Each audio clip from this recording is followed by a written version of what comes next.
ជាខ្លឹមសាររួមនៅកិច្ចប្រជុំ GBC នៅពេលនេះខ្ញុំសូមអនុញ្ញាតសង្ខេបខ្លីៗដែលជាចំណុចសំខាន់ដំបូងគឺភាគីទាំងពីរយើងបានឯកភាពគ្នាទៅលើបទឈប់បាញ់បន្ទាន់មួយ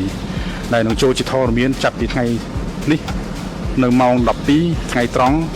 ស្របថ្ងៃទី 27 ខែធ្នូឆ្នាំ 2025 នេះតទៅក្រោយពីបទឈប់បាញ់នេះយើងត្រូវបានអនុវត្តឲ្យបានពេញលេញក្នុងរយៈពេល 72 ម៉ោងដែលក្នុងនោះនឹងអាចឲ្យភាគីថៃមានលទ្ធភាពក្នុងការដោះលែង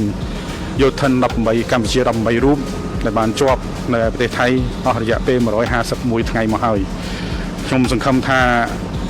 បទឈប់បាញ់នេះហើយយើងមានការអត់ធ្មត់រហូតដល់72ម៉ោងដើម្បីធានាបាននៅការធានាបាននៅបទឈប់បាញ់នេះឲ្យ18រូបនេះបានត្រឡប់មកប្រទេសកម្ពុជាវិញ